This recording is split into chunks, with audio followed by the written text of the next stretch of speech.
ದಾದಿಯವರು ಎಲ್ಲರೂ ಬರೋ ಒಳಗಡೆ ಆ ಶಾಂತಿ ವನ ಏನಿದೆ ಆ ಒಂದು ಓಂ ಶಾಂತಿ ಭವನದಲ್ಲಿ ಎಲ್ಲ ಬಿಕೆಗಳು ಬರೋದು ಕಿನ್ನ ಅರ್ಧ ಗಂಟೆ ಇಲ್ಲ 1 ಗಂಟೆ ಮೊದಲೇ ದಾದಿಯವರು ಬಂದು ಹೋಗ್ತಾ ಇದ್ರಂತೆ. ಬಂದು ಯಾರು ಇರ್ಲಿಲ್ಲ, ಅಷ್ಟು ದೊಡ್ಡ ಹಾಲಲ್ಲಿ ಒಬ್ಬರೇ ದಾದಿ ಇದ್ಬಿಟ್ಟು ಅಲ್ಲಿ ಯೋಗ ಮಾಡ್ಕೊಂಡು ಹೋಗ್ತಾ ಇದ್ರಂತೆ.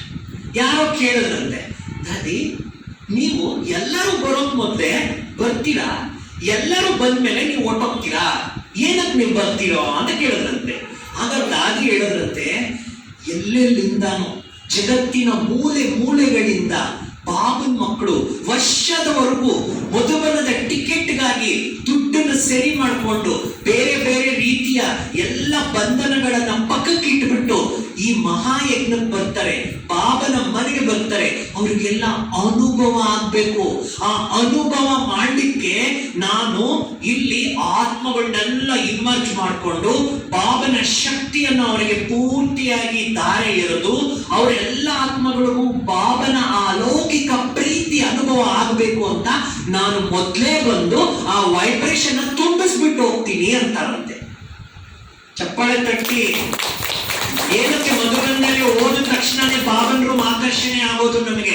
ಏನಕ್ಕೆ ನಮಗೆ ಮಧುಬಂಧಲ್ಲಿ ಹೋಗ್ತಲೇನೆ ಆ ಶಾಂತಿ ವನದಲ್ಲಿ ಅಥವಾ ಆ ಒಂದು ಓಂ ಶಾಂತಿ ಭವನದ ಹಾಲಲ್ಲೇ ಹೋದ ತಕ್ಷಣನೇ ದೇಹ ಎಲ್ಲ ಒಂಥರ ಶಾಂತವಾಗ್ಬಿಡುತ್ತೆ, ಒಂದು ಹೈ ಎನರ್ಜಿ ಬಾಡಿ ಸಿಗುತ್ತೆ ಅಂದ್ರೆ ಮಹಾರಥಿಗಳು ಕೇವಲ ಅವರ ಬಗ್ಗೆ ಮಾತ್ರನೇ ಯೋಗ ಮಾಡ್ತಾ ಇರ್ಲಿಲ್ಲ, ಬರ್ತಕ್ಕಂಥ ಪ್ರತಿ ಆತ್ಮಕ್ಕೂ ಕೂಡ ಅನುಭವ ಆಗ್ಬೇಕು ಅಂತ ಯೋಗದಾನ ಮಾಡಿ ಹೋಗ್ತಾ ಇದ್ರು. ನನಗೆ ಅವಾಗ ಅನ್ನಿಸ್ತು, ಎಂತ ಮಮತಾಮಯಿ. ಕೇವಲ ಊಟ ತಿಂಡಿ ಬಗ್ಗೆ ಮಾತ್ರ ಗಮನ ಕೊಡ್ತಾ ಇರ್ಲಿಲ್ಲ ಅವರು. ಆತ್ಮಗಳ ತೃಪ್ತಿ ಮಾಡ್ಲಿಕ್ಕೆ, ಅವರ ಆತ್ಮಗಳಿಗೆ ಶಕ್ತಿ ಸಿಗ್ಲಿಕ್ಕೆ, ಅವರ ಆತ್ಮಕ್ಕೆ ಬಾಬನ ಜ್ಞಾನದ ಖಜಾನೆ ಸಿಗ್ಲಿಕ್ಕೆ, ಅವರ ಆತ್ಮ ಏನಾದ್ರೂ ಒಂದು ಅನುಭವ ಮಾಡ್ಲಿ ಅಂತ ಹೇಳಿ ವಾತಾವರಣನ ಯೋಗದ ವಾತಾವರಣ ಮಾಡಿ ಹೋಗ್ತಾರೆ. ಯಾರನ್ನಾದ್ರೂ ದಾದಿ ಕ್ಲಾಸ್ ಅಲ್ಲಿ ಭೇಟಿ ಮಾಡ್ಬೇಕಾದ್ರೆ ಪರಿವಾರದ ತರ ಭೇಟಿ ಮಾಡ್ತಾ ಇದ್ರು, ಹೆಡ್ ತರ ಭೇಟಿ ಮಾಡ್ತಿರ್ಲಿಲ್ಲ. ಎಲ್ರಿಗೂ ಬಿಸಿನೀರ್ ಸಿಕ್ತಾ, ಎಲ್ರು ಚೆನ್ನಾಗಿ ಮಲಗಿದ್ರ, ಎಲ್ಲರೂ ಆರಾಮಾಗಿದ್ದೀರಾ, ನಿಮ್ಗೆ ಏನಾದ್ರೂ ಕಡಿಮೆ ಇತ್ತೆ ಅಂದ್ರೆ ಒಂದು ಚೀಟಿ ಬರ್ಕೊಡಿ, ನೀವೆಲ್ಲರೂ ಕೂಡ ದೂರದಿಂದ ಬಂದಿದ್ದೀರಾ, ಹೊರಗ್ ತಿನ್ನಲ್ಲ ಅಲ್ವಾ, ಐಸ್ ಕ್ರೀಮ್ ಮಾಡಿಸ್ಲಾ, ನಿಮ್ಗೆ ಏನ್ ಮಾಡಿಸ್ಲಿ, ಪಾನಿಪುರಿ ಮಾಡಿಸ್ಲಾ, ನಿಮ್ಗೆ ಏನ್ ಮಾಡಿಸ್ಲಿ ಹೇಳಿ ಕೊಡಿ, ನಿಮ್ಮನೆ ಇದು ಆತರ ಮನ್ಸಿಗೆ ಅಂತ. ಇಡೀ ಹಾಲಲ್ಲಿ ಎಲ್ಲರೂ ಕೂತಿರ್ತಾರೆ. ದಾದಿ ಒಳಗಡೆ ಬಂದ ತಕ್ಷಣನೇ ಆ ಒಂದು ಎನರ್ಜಿನ ಮೇಲ್ಕೊಬಿಡೋದು, ಎಲ್ಲರೂ ಒಂದು ತಳಮಾಟ ಬಿಡೋರು, ಅದೇನೋ ಕರೆಂಟ್ ಬರೋರು ದಾದಿ. ಮುರಳಿನ ದಾದಿ ಎಷ್ಟು ಸತಿ ಹೋಗ್ತಾ ಇದ್ರು ಗೊತ್ತಾ ನಿಮ್ಗೆ? ಅನುಭವಗಳಿಂದ ನಾನು ತಿಳ್ಕೊಂಡಿರೋದು, ಪ್ರತಿದಿನ ನಾವೆಷ್ಟು ಸತಿ ಮುರಳಿ ಓದ್ತೀವಿ, ದಾದಿ ಎಷ್ಟು ಸತಿ ಮುರಳಿ ಓದ್ತಾರೆ, ದಾದಿಗೆ ಎಷ್ಟು ಜವಾಬ್ದಾರಿ ಇದೆ, ನಮಗೆ ಎಷ್ಟು ಜವಾಬ್ದಾರಿ ಇದೆ ಅಂತ ಇವತ್ತು ತಿಳ್ಕೊಳ್ಳೋಣ. ದಾದಿ ಅವರಿಗೆ ಇಡೀ ಪ್ರಪಂಚದ ಜವಾಬ್ದಾರಿ ಇದೆ. ಬೆಳಗ್ಗೆ 3 ಗಂಟೆಗೆ ಎದ್ರೆ ರಾತ್ರಿ 11 ಗಂಟೆ 10 ಗಂಟೆವರೆಗೂ ದಾದಿ ಮಲ್ಗಕ್ ಆಗಲ್ಲ. ಮಧ್ಯದಲ್ಲಿ ಎಲ್ಲೋ 1 ಗಂಟೆ, ಅದರಲ್ಲೂ ರೆಸ್ಟ್ ಟೈಮ್ ಅಲ್ಲೂ ಕೆಲವರು 4 ಗಂಟೆಗೆ ಬಂದ್ಬಿಡ್ತಾರೆ, ಸ್ಟಾರ್ಟ್ ಆಗ್ಬಿಡ್ತಾರೆ. ಈ 1000 ಜನನ ಒಂದೊಂದು ಮಿಲನದಲ್ಲಿ ಒಂದೊಂದು ಇದರಲ್ಲಿ ದಾದಿ ಮೀಟ್ ಮಾಡ್ಬೇಕು, ಕ್ಲಾಸ್ ಮಾಡ್ಬೇಕು, VIP ಮೀಟ್ ಮಾಡ್ಬೇಕು, ಎಲ್ಲಾ ಕಡೆ ಕಂಪ್ಲೇಂಟ್ಸ್ ಅಟೆಂಡ್ ಮಾಡ್ಬೇಕು, ಸೈನ್ ಮಾಡ್ಬೇಕು, ಸಿಗ್ನೇಚರ್ ಮಾಡ್ಬೇಕು, ಗವರ್ಮೆಂಟ್ ಕೆಲಸಗಳೇನಾದ್ರೂ ಆಗಿಲ್ಲ ಅಂದ್ರೆ ಅಲ್ಲೂ ದಾದಿ ಹೋಗ್ಬೇಕು, 4 ಕ್ಯಾಂಪಸ್ ಹೋಗ್ಬೇಕು. ಇಷ್ಟು ಜವಾಬ್ದಾರಿ ಮಧ್ಯದಲ್ಲಿ ದಾದಿ ದಿನಕ್ಕೆ 5 ಸತಿ ಮುರಳಿ ಓದ್ತಾ ಇದ್ರು. ಏನೋ ಚಪ್ಪಾಳೆ ಹೊಡಿದ್ರು, ನಾವು ಮಾಡ್ತೀವಿ ಅಂತ ಅವ್ರು ಮಾಡಿದ್ದಾರೆ ಅಂತ. ನೀವು ಅವ್ರು ಮಾಡಿರೋದಕ್ಕೆ ಚಪ್ಪಾಳೆ ಹೊಡಿಬೇಡಿ, ನಾನ್ ಮಾಡ್ತೀನಿ ಅಂದ್ರೆ ಚಪ್ಪಾಳೆ ಹೊಡಿ. ಟೀಚರ್ ಮಾತ್ರ ಯಾರು ಬೇಡ್ವಾ? ನೋಡಿ ಯಾವಾಗ ಹೋಗ್ತಾ ಇದ್ರು, ರಾತ್ರಿ ಮಲ್ಗೋಕ್ ಮೊದಲು ನೆಕ್ಸ್ಟ್ ಡೇ ಮುರಳಿದು ದಾದಿ ಒಂದ್ಸತಿ ಮುರಳಿ ಓದ್ತಾ ಇದ್ರು. ಅಮೃತ ವೇಳೆ ಆಗ್ತಾನೆ ಕ್ಲಾಸ್ ಬರೋಕ್ ಮೊದಲು ಒಂದ್ಸತಿ ಮುರಳಿ ಓದ್ತಾ ಇದ್ರು. ಮುರಳಿ ಕ್ಲಾಸ್ ಅಲ್ಲಿ ಸ್ಟೂಡೆಂಟ್ಗೆಲ್ಲ ಹೇಳ್ಬೇಕಾದ್ರೆ ಮುರಳಿ ಓದ್ತಾ ಇದ್ರು. ಮತ್ತೆ ಸಾಯಂಕಾಲ ಟೀ ಟೋಲಿ ಟೈಮ್ ಮಧ್ಯದಲ್ಲಿ ಒಂದ್ಸತಿ ಓದ್ತಾ ಇದ್ರು. ಇನ್ನೊಂದ್ಸತಿ ಮತ್ತೆ ಯಾವಾಗಾದ್ರೂ ಸ್ವಲ್ಪ ಬಿಡು ಸಿಕ್ಕಿದ್ರು ಒಂದ್ಸತಿ ರಿವೈಸ್ ಮಾಡ್ತಾ ಇದ್ರು. 5 ಸತಿ ಅಟ್ಲೀಸ್ಟ್ ದಾದಿಯವರ ಈ ಸ್ಮೃತಿ ದಿನದಂದು ನಾವು ಇಷ್ಟಾದ್ರೂ ಚೇಂಜ್ ಮಾಡ್ಕೊಳ್ಳೋಣ. ಅವ್ರು 5 ಸತಿ ಓದ್ತಾ ಇದ್ರು, ನಾವು 3 ಸತಿ ಓದೋಣ. ಕೈ ಎತ್ರಿ, ಇವಾಗ ನೋಡೋಣ. ಕೈ ಎತ್ರಿ. ನೋಡೋದು. ಎತ್ತಿಲ್ದಿರೋರ್ಗೆ ಇಲ್ಲಿ ಹಾರ ಹಾಕ್ಬಿಡೋಣ ತಕೊಂಡ್. ಎತ್ತಿಲ್ದಿರೋರ್ಗೆ ಹಾರ ಹಾಕ್ಬೇಕೀಗ. ಇಲ್ಲ ನಾನು ವಾರಕ್ಕೊಂದ್ಸತಿ ಕ್ಲಾಸ್ ಬರ್ತೀನಿ, ತಿಂಗಳಿಗೊಂದ್ಸತಿ ಕ್ಲಾಸ್ ಬರ್ತೀನಿ, ಅಮಾವಾಸ್ಯೆ ಹುಣ್ಣಿಮೆಗೆ ಒಂದ್ಸತಿ ಬರ್ತೀನಿ, ಗುರುವಾರ ಬರ್ತೀನಿ, ಭಾನುವಾರ ಬರ್ತೀನಿ, ಫಂಕ್ಷನ್ ಬರ್ತೀನಿ, ರಕ್ಷಾಬಂಧನ ಬರ್ತೀನಿ, ಶಿವರಾತ್ರಿಗೆ ಬರ್ತೀನಿ, 18th ಬರ್ತೀನಿ ಅನ್ನೋರ್ಗೆ ಅವರಿಗೆ ಇವತ್ ಬಾಬಾ ಹೇಳಿಲ್ವಾ ನೀವು ಲೆಫ್ಟ್ ಹ್ಯಾಂಡ್ ರೈಟ್ ಹ್ಯಾಂಡ್? ಅದೇ ನಮಗೂ ಆಗುತ್ತೆ, ನಾವು ಲೆಫ್ಟ್ ಹ್ಯಾಂಡ್ ಹಾಕ್ಬೇಕು ಅನ್ನೋ ಕೈ ಎತ್ತಿ ಅದನ್ನ ಯಾರು ಇರ್ತಾರೆ. ರೈಟ್ ಹ್ಯಾಂಡ್ ಆಗೋರು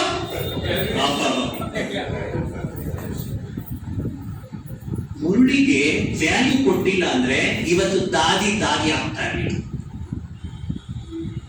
ಅವರ ರೋಮದಲ್ಲಿ ಮುರುಳಿ ಪಾಯಿಂಟ್ ತುಂಬಿಕೊಂಡಿತ್ತು.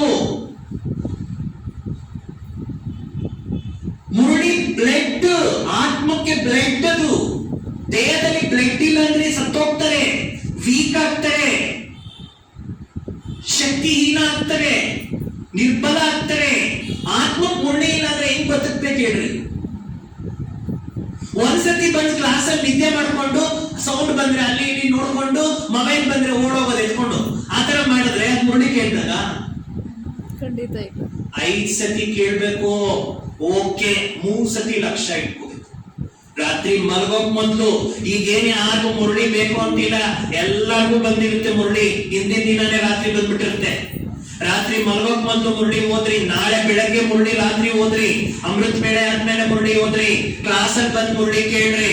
ನೋಡ್ರಿ ನಿಮ್ದು ಸ್ಥಿತಿ ಏನಾಗುತ್ತೆ ಅಂತ. ಈಗ ನಿಮ್ ಸ್ಥಿತಿ ಏನಾಗುತ್ತೆ ಅಂತ ನೋಡ್ರಿ. ನೀವ್ ಇದನ್ನ ಕೇವಲ 3 ತಿಂಗಳು ಮಾಡ್ರಿ. ಆ 3 ತಿಂಗಳಲ್ಲಿ ನೀವು ಎಷ್ಟು ಹೈಯೆಸ್ಟ್ ಲೆವೆಲ್ ಹೋಗ್ತೀರಾ, ಮತ್ತೆ ನೀವು ನೆಕ್ಸ್ಟ್ ದಾರಿ ಪ್ರಕಾಶ್ಮಣಿ ದಿನದ ಒಳಗಡೆ ಬಂದು ಅನುಭವ ಇರುತ್ತೆ. ಇವರ ಒಂದು ಸ್ಮೃತಿ ದಿನಗಳು ನಮ್ಮ ಆತ್ಮಕ್ಕೆ ಒಂದು ಅಲಾರಾಮ್ ಇದ್ದಂಗೆ. ಅಲಾರಾಮ್ ನಿದ್ದೆ ಮಾಡೋರು ಬೇಗ ಎದ್ದೇಳ್ಬೇಕು ಅಂತ ತಾನೇ ಅಲಾರಾಮ್ ಇಟ್ಕೊಳ್ಳೋದು. ನಾವು ಅವರ ಅನುಭವಗಳು ಕೇಳೋದು ಏನಕ್ಕೆ ಅಂದ್ರೆ ಅಲಾರಾಮ್ ತರ. ಎದ್ದೇಳಿ, ಮಲಗಿದೀವಿ ಎದ್ದೇಳಿ. ಅವರ ಜೀವನ ನಮ್ಮೆಲ್ಲರಿಗೂ ಕೂಡ ಒಂದು ರಕ್ಷಣೆಯ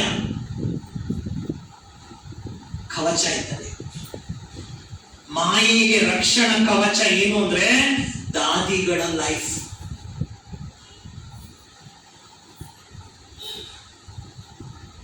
ಇವತ್ತು ಬಾಬಾ ಮುರಳಿಯಲ್ಲಿ ಎಷ್ಟು ಹೇಳಿದ್ದಾರೆ, ದೃಢ ಸಂಕಲ್ಪ ಮಾಡಿ, ಪ್ರತಿಜ್ಞೆ ಮಾಡಿ. ಏನ್ ಪ್ರತಿಜ್ಞೆ ಮಾಡೋದು? ಕೇಳ್ತಾನೇ ಇದೀವಿ ಮುರಳಿ, ಕೇಳ್ತಾನೇ ಇದೀವಿ. ಶೋಣವಾಟ ತರ ಬುಸ್ ಅಂತ ಹೋಗ್ತಾನೇ ಇದೆ. ಒಂದಾದ್ರೂ ಧಾರಣೆ, ಒಂದಾದ್ರೂ ಶಕ್ತಿ ಒಳಗಡೆ ಹೋಗ್ಬೇಕಾಗುತ್ತೆ. ಯಾರಾದ್ರೂ ಕೇಳಿದ್ರೆ ಏನು ಅಂದ್ರೆ ಅವ್ರ ಲೈಫ್ ಬಗ್ಗೆ ಹೇಳೋದಕ್ಕೆ ನಮ್ಮ ಹತ್ರ 10 ಪಾಯಿಂಟ್ ಆದ್ರೂ ಇರ್ಬೇಕು. ಅವಾಗ ಧಾರಣೆ ಆಗಿದೆ. ನನಗೆ ಅವರಲ್ಲಿ ಒಂದು ವಿಶೇಷತೆಯಲ್ಲಿ ಒಬ್ಬರ ಲಂಡನ್ ಸಿಸ್ಟರ್ ಎಕ್ಸ್ಪೀರಿಯನ್ಸ್ ಹೇಳಿದ್ರು ದಾದಿ ಬಗ್ಗೆ, ಒಂದು ಚಿಕ್ಕದು. ಅದು ಕೇಳದ ಮೇಲೆ ನನಗೆ ಆ ಅನುಭವ ನನ್ನ ಒಳಗಡೆ ಹೋಗ್ಬಿಟ್ಟಿದೆ. ಆ ಒಂದು ಅವರು ಮಾಡಿರುವಂತಹ ಒಂದು ಎಕ್ಸ್ಪೀರಿಯನ್ಸ್ ನನಗೂ ಒಳಗೋಗ್ಬಿಟ್ಟಿದೆ. ನಾನು ಅದ್ರ ಮೇಲೆ ವರ್ಕ್ ಮಾಡ್ತಾನೇ ಇರ್ತೀನಿ. ಎಲ್ಲೆಲ್ಲಿ ಬಡ್ಡಿ ಮಾಡ್ಸಕ್ ಹೋಗ್ತೀನಿ ಕ್ಲಾಸ್, ಅದನ್ನ ಹೇಳೇ ಇರ್ತೀನಿ ನಾನು. ಏನಪ್ಪಾ ಅದು ಅಂದ್ರೆ, ಒಂದ್ಸತಿ ದಾದಿ ಹತ್ರ ಒಬ್ರು ಮಧುಬಂದಲ್ಲಿ ಬೇರೆ ಬೇರೆ ಡಿಪಾರ್ಟ್ಮೆಂಟ್ ಅಲ್ಲಿ ಇರುವಂತ ಒಂದು ಸಿಸ್ಟ್ರು ಟೈಮ್ ತಗೊಂಡು ದಾದಿಯವ್ರ ಹತ್ರ ಬಂದ್ರಂತೆ. ದಾದಿಯವ್ರಿಗೆ ಸಾಮಾನ್ಯವಾಗಿ ಹಗಲೆಲ್ಲ ಶೆಡ್ಯೂಲ್ ಬಿಸಿ ಇರುತ್ತೆ. ಸಾಯಂಕಾಲ 7:30ಗೆ ಊಟ ಮಾಡ್ಬಿಡ್ತಾರೆ ಟ್ರಾಫಿಕ್ ಕಂಟ್ರೋಲ್ ಆದ್ಮೇಲೆ.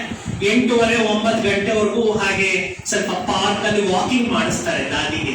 ಯಾಕಂದ್ರೆ ದಾದಿಯವರ ಆರೋಗ್ಯನ ದೃಷ್ಟಿ ಇಟ್ಕೊಂಡು ಎಲ್ಲ ಮಾಡಿಸ್ತಾ ಇರ್ತಾರೆ. ಒಂದು ಟೈಮಲ್ಲಿ ದಾದಿ ಯಾರ ಹತ್ರನೂ ಸೇವೆ ತಗೊಳ್ತಾ ಇಲ್ಲ, ಅವರೇ ಓಡಾಡ್ತಾ ಇದ್ರು. ನಾವು ನೋಡಿದಾಗ ದಾದಿಯವರು ಆರಾಮಾಗಿ ಓಡಾಡ್ಕೊಂಡು ಬರೋರು ಹೋಗೋರು, ಯಾರು ಕೂಡ ಆತರ ಹೋಗ್ಬಿಟ್ಟು ಇದು ಮಾಡ್ತಾ ಇರಲಿಲ್ಲ. ಏನೋ ಸಭೆಗಳು ಹೋಗ್ಬಿಟ್ಟು ಗುಂಪು ಮಾಡ್ತಾ ಇರ್ಲಿಲ್ಲ. ಆರಾಮಾಗಿ ದಾದಿ ಓಡಾಡ್ತಾ ಇದ್ರು, ಬರ್ತಾ ಇದ್ರು. ನೋಡೋರು, ದೃಷ್ಟಿ ಕೊಡೋರು ಖುಷಿ. ಮಕ್ಕಳ ಜೊತೆ ಮಕ್ಕಳಾಗ್ಬಿಡ್ತಾ ಇದ್ರು, ದೊಡ್ಡವ್ರ ಜೊತೆ ದೊಡ್ಡವರಾಗ್ಬಿಡ್ತಾ ಇದ್ರು, ಮುದುಕರ ಜೊತೆಯಲ್ಲಿ ಅದೇ ಲೆವೆಲ್ ಅಲ್ಲಿ ಮಾತಾಡೋರು, ಆ ತರ ಮನಸ್ಸು ಗೆಲ್ಲುವಂತಹ ಗುಣ ದಾದಿಯವರಲ್ಲಿ ಇತ್ತು. ಸೊ ದಾದಿ ಅವರಿಗೆ ಕಂಪ್ಲೇಂಟ್ ಇಟ್ಕೊಂಡು ಒಂದು ಟೀಚರ್ ಬಂದಿದ್ದಾರೆ. ಸೊ ದಾದಿ ಟೈಮ್ ಕೊಟ್ಟಿದ್ದಾರೆ ಅಂದ್ಮೇಲೆ ಮೀಟ್ ಮಾಡ್ಬೇಕಲ್ಲ. ಸರಿ, ದಾದಿ ಅವರ ಪರ್ಸನಲ್ ಕ್ಯಾಬಿನ್ ಅಲ್ಲಿ ಕೂಡಿಸ್ಕೊಂಡ್ಬಿಟ್ಟು ಬಂದಿರ್ತಕ್ಕಂಥ ವಿಷಯನ ಕೇಳಿದ್ರು. ಆ ಟೀಚರ್ ಏನ್ ಮಾಡಿದ್ದಾರೆ, ನಾನ್ ಸ್ಟಾಪ್ ಆಗಿ ಮಧುಬನ್ನ ನಿವಾಸಿಗಳದ್ದು ಎಲ್ಲಾದು ಕಂಪ್ಲೇಂಟ್ ಹೇಳೋದೆ. ಇವ್ರು ಹಿಂಗೆ, ಅವ್ರು ಹಿಂಗೆ, ನೀವ್ ದೊಡ್ಡವರು, ನೀವೇನು ತಲೆ ಕೆಡ್ಸ್ಕೊಡಲ್ಲ, ನೀವ್ ಯಾರ ಬಗ್ಗೆ ಗಮನ ಕೊಡಲ್ಲ, ನೀವೇನು ಮಾಡಲ್ಲ, ನಾವೆಲ್ಲ ಏನ್ ಮಾಡ್ಬೇಕು, ನಮ್ ಬಗ್ಗೆ ನಿಮ್ ಗಮನ ಇಲ್ಲ. ಹೇಳ್ತಾ ಇದಾರೆ 25 ನಿಮಿಷ, ಅರ್ಧ ಗಂಟೆ. ದಾರಿ ಕೇಳಿಸ್ಕೊಂತ ಇದಾರೆ. ಹ್ಞೂ ಆಗ್ಲಿಲ್ಲ, ಏನು ಕೇಳಿಲ್ಲ. ಕೇಳ್ತಾ ಇರೋವಾಗ ಕೇಳ್ತಾ ಇದಾರೆ ತರನೇ ಬಿಹೇವ್ ಮಾಡ್ತಾ ಇದ್ರು. ಆಮೇಲೆ ಎಲ್ಲ ಆದ್ಮೇಲೆ ದಾದಿ ಏನು ಮಾತಾಡಿಲ್ಲ. ಒಂದು ಆಪಲ್ ತಗೊಂಡ್ರು, ಕೊಟ್ರು. ಬಾಬಾ ಟೀಕ್ ಕರೆಗಾ, ಸಬ್ ಕುಚ್ ಅಚ್ಚ ಹೋಗಾ, ಬಾಬಾ ಎಲ್ಲ ಸರಿ ಮಾಡ್ತಾನೆ, ಎಲ್ಲ ಒಳ್ಳೇದಾಗತ್ತೆ ಅಂತ ಆಪಲ್ ಕೊಟ್ಬಿಟ್ಟು ಕಳಿಸ್ಬಿಟ್ರು. ಮತ್ತೆ ದಾದಿ ನಾರ್ಮಲ್ ಆಗಿದ್ದಾರೆ.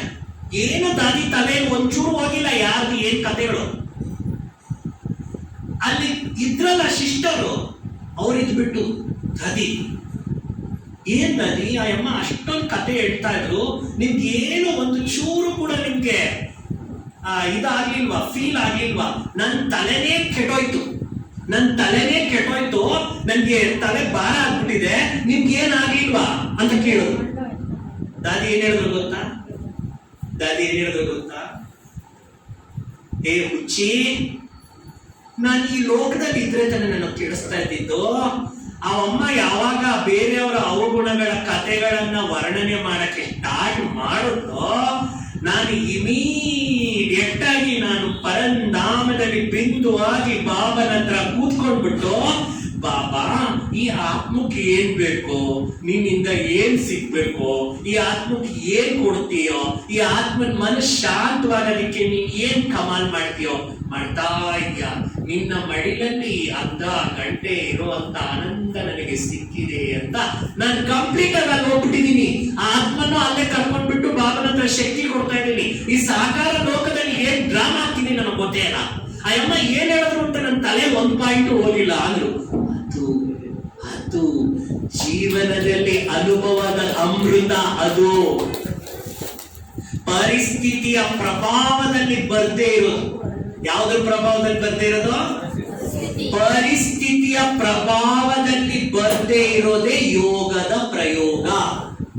ಎಷ್ಟೋ ಜನ ಅನ್ಕೊಳ್ತಾರೆ ನಾವು ಅನುಭವ ಮಾಡ್ಬೇಕು. ಏನು ಅನುಭವ ಅಂದ್ರೆ? ಈ ಅನುಭವ ಅಂದ್ರೆ ಟೆಂಪ್ರವರಿ ಮಾಡೋದಲ್ಲ. ನನ್ಗೇನೋ ಲೈಟ್ ಆಗ್ಬಿಡ್ತು, ನನ್ಗೇನೋ ಶಕ್ತಿ ಸಿಕ್ಬಿಡ್ತು, ನನ್ಗೇನೋ, ಅದೆಲ್ಲ ಒಂದು ಸ್ವಲ್ಪ ಸಮಯ ಅಷ್ಟೇ. ಸ್ವಲ್ಪ ಸಮಯ, ಪರ್ಮನೆಂಟ್ ಅದಿರಲ್ಲ. ಪರ್ಮನೆಂಟ್ ಅದು ಯಾವುದೂ ಇರಲ್ಲ. ಪರ್ಮನೆಂಟ್ ಏನ್ ಗೊತ್ತಾ? ಎವ್ರಿ ಮೂಮೆಂಟ್, ಎವ್ರಿ ಟೈಮ್ ನನ್ನ ಅನಾದಿ ಸ್ವರೂಪದಲ್ಲಿ ನನ್ನನ್ನ ನೋಡ್ಕೊಳ್ಳೋದು. ಯಾವ ಸ್ವರೂಪದಲ್ಲಿ ನೋಡ್ಕೊಳ್ಳೋದು? ಯಾವ್ದು ಅನಾದಿ ಸ್ವರೂಪ ಹೇಳ್ರಿ? ಪರಂಧಾಮದಲ್ಲಿ ಎಲ್ಲರೂ ಹೇಗಿದ್ರಿ? ಬಿಂದು ಇದ್ರಿ. ಆ ಬಿಂದು ಇದ್ದಾಗ ಮನಸ್ಸಿನ ಕಾಟ ಇತ್ತ? ಬುದ್ಧಿ ಕಾಟ ಇತ್ತ? ಸಂಸ್ಕಾರದ ಕಾಟ ಇತ್ತ? ವ್ಯಕ್ತಿಗಳ ಕಾಟ ಇತ್ತ? ದೃಶ್ಯಗಳಿತ್ತ? ಸ್ಮೃತಿಗಳಿತ್ತ? ಫಿನಿಶ್. ಬಾಬಾ ನಮ್ಗೆ 3ನೇ ಕೌಂಟ್ ಕೊಟ್ಟಾಯ್ತು. ಬಾಬಾ ನಮ್ಮ ಬುದ್ಧಿಗೀಗ ಓಪನ್ ಮಾಡಿದ್ದಾಯ್ತು. ಬಾಬಾ ನಮ್ಮನ್ನ ಮೇಲಕ್ಕೆ ಹಾರಿಸ್ಲಿಕ್ಕೆ ಬೇಕಾಗಿರೋ ರೆಕ್ಕೆಗಳು ಕೊಟ್ಟಾಯ್ತು. ಯಾವ ರೆಕ್ಕೆ? ಜ್ಞಾನ ಯೋಗದ ರೆಕ್ಕೆ. ಈಗ ಹಾರಬೇಕಾಗಿರೋದು ನಾವ ಇಲ್ಲಾಂದ್ರೆ ಬಾಬನ? ಯಾಕೆ ಮತ್ತೆ ಇಟ್ಕೊಂಡಿದೀವಿ ಮರಗಳು? ಯಾಕೆ ಇಟ್ಕೊಂಡಿದೀವಿ ಅಂದ್ರೆ ನಾವ್ ಇನ್ನೂ ಈ ಲೋಕದ ಅನುಭವನೆ ಮಾಡ್ತಾ ಇದ್ದೀವಿ. ನಾವ್ ಇನ್ನೂ ಈ ಲೋಕದಲ್ಲಿ ಇರ್ತಕ್ಕಂಥ ದೃಶ್ಯಗಳ ಚಕ್ರದಲ್ಲಿ ಸಿಕ್ಕಾಕೊಳ್ತಾ ಇದ್ದೀವಿ. ಮನಸ್ಸನ್ನ ಸಾಕ್ಷಿಯಾಗಿ ನೋಡ್ತಾ ಇಲ್ಲ. ಬೇರೆಯವರ ಅವಗುಣಗಳೇ ನಮಗ್ ಕಾಣ್ತಾ ಇದೆ ಅಂದ್ರೆ ನಾವು ಅವರ ಅವಗುಣ ಅಲ್ಲ ನೋಡ್ತಾ ಇರೋದು, ನಾವು ಮನಸ್ಸಿನ ಚಕ್ರವ್ಯೂಹದಲ್ಲಿ ಸಿಕ್ಕಾಕೊಳ್ತಾ ಇದೀವಿ. ಎಲ್ಲಿ ಸಿಕ್ಕಾಕೊಳ್ತಾ ಇದೀವಿ? ಯಾವ ವ್ಯೂಹದಲ್ಲಿ ಸಿಕ್ಕಾಕೊಳ್ತಾ ಇದೀವಿ? ಮನಸ್ಸಿನ ಚಕ್ರವ್ಯೂಹ. ನನಗೆ ತುಂಬಾ ಸಮಯದಿಂದ ಒಂದು ಸಂಕಲ್ಪ ಇತ್ತು. ದಾದಿಗಳ ಹತ್ರ ಡೈಲಿ 100 ಜನ ಮೀಟ್ ಮಾಡ್ತಾರೆ. ಡೈಲಿ ಅವ್ರ ಹತ್ರ ಬೇಕಾದಷ್ಟು ಪ್ರಾಬ್ಲಮ್ ಬರುತ್ತೆ. ಯಾವಾಗೂ ಬಿಸಿ ಇರ್ತಾರೆ. ಇಷ್ಟ್ರ ಮಧ್ಯದಲ್ಲಿ ಅವ್ರ ಸ್ಥಿತಿ ಹೇಗೆ ತಯಾರು ಮಾಡ್ಕೊಂಡ್ರು? ಇಷ್ಟ್ರ ಮಧ್ಯದಲ್ಲಿ ಅವ್ರ ಸ್ಥಿತಿ ಹೇಗೆ ತಯಾರು ಮಾಡ್ಕೊಂಡ್ರು? ಅವ್ರಿಗೆ ಟೈಮೇ ಇರಲ್ಲ. ಇಷ್ಟ್ರ ಮಧ್ಯದಲ್ಲಿ ಅವ್ರ ಸ್ಥಿತಿ ಹೇಗೆ ತಯಾರು ಮಾಡ್ಕೊಂಡ್ರು ಅಂದ್ರೆ ಹೀಗೆ, ಅವರು ಕಂಪ್ಲೀಟ್ ಸಂಕಲ್ಪದ ಚಕ್ರವ್ಯೂಹದಲ್ಲಿ ಸಿಕ್ಕಾಕೊಳ್ತಾ ಇರಲಿಲ್ಲ, ಸ್ಮೃತಿ ಸ್ವರೂಪದಲ್ಲಿ ಇರ್ತಾ ಇದ್ರು. ಯಾವ ಸ್ವರೂಪದಲ್ಲಿ ಇರ್ತಾ ಇದ್ರು? ಬಾಬಾ ನಮ್ಗೆ ಏನ್ ಸ್ಮೃತಿ ಕೊಟ್ಟಿದ್ದಾರೆ? ಬಚ್ಚೆ, ನೀನು ಅನಾದಿ ಸ್ವರೂಪದಲ್ಲಿ ಒಂದು ಬಿಂದು. ಇವತ್ತು ಹೇಳೋದ್ರಲ್ಲ ಮುರುಳಿಯಲ್ಲೇ, ಬಾಬಾ ಬಿಂದು, ಆತ್ಮ ಬಿಂದು, ರಾಮ. ಸೆಕೆಂಡ್ ಅಲ್ಲಿ ಬಿಂದು ಇಡ್ತೀರಾ. ಏನಂದ್ರೆ ಸೆಕೆಂಡ್ ಅಲ್ಲಿ ಬಿಂದು ಇಡೋದು ಅಂದ್ರೆ ಏನ್ ಹೇಳ್ರಿ? ಸೆಕೆಂಡ್ ಅಲ್ಲಿ ಬಿಂದು ಇಡೋದು ಅಂದ್ರೆ ಏನು? ಎಲ್ಲ ಪರಿಸ್ಥಿತಿ ಆದ್ಮೇಲೆ ಕೆಲವ್ರದ್ದು ಅದೇ ಇರುತ್ತೆ.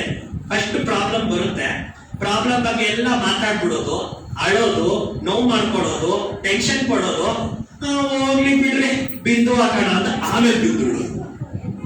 ಅದೆಲ್ಲ ಬಿಂದು ಇಡೋದು, ಅದೆಲ್ಲ ಬಿಂದು ಇಡೋದು.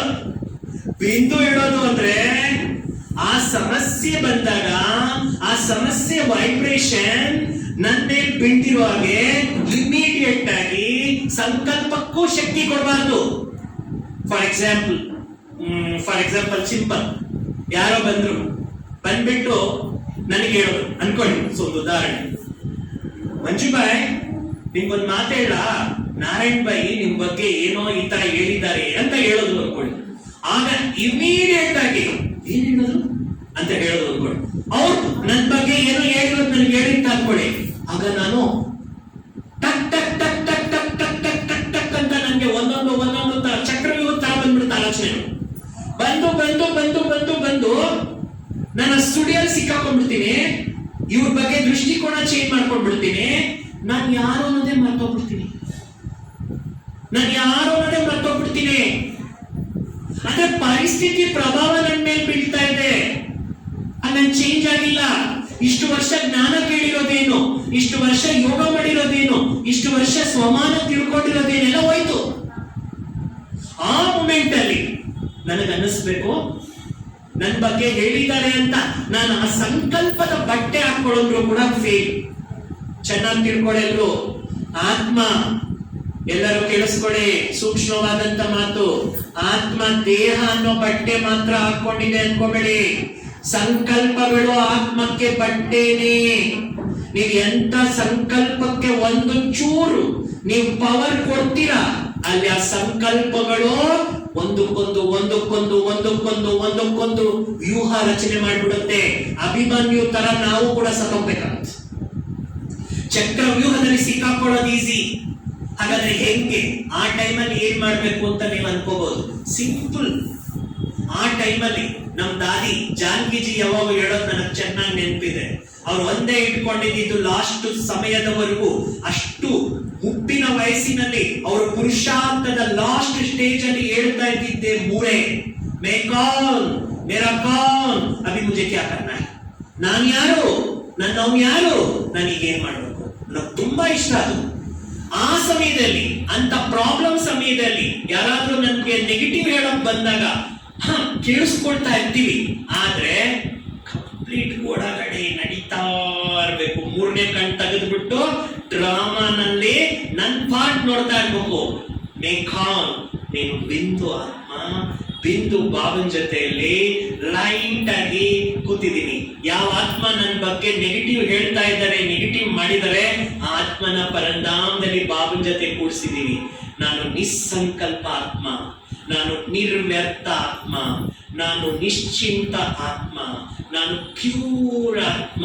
ಕಂಪ್ಲೀಟ್ ಬಾಬನ ಮಿರರ್, ಬಾಬನ ಜ್ಞಾನದ ದರ್ಪಣದಲ್ಲಿ ಆತ್ಮನನ್ನ ನೋಡ್ರಿ, ನಿಮ್ಮನ್ನ ನೋಡ್ಕೊಳ್ಳಿ. ಇಮಿಡಿಯೇಟ್ ಆಗಿ ಕಮಾನ್ ಆಗಿಲ್ಲ ಅಂದ್ರೆ ನೋಡಿ, ಅವಾಗ ಏನಾಗುತ್ತೆ ಗೊತ್ತಾ? ನೀವು ಯಾವಾಗ ನಿಮ್ಮನ್ನ ಯಾವ ಆತ್ಮ ನಿಮ್ ಬಗ್ಗೆ ನೆಗೆಟಿವ್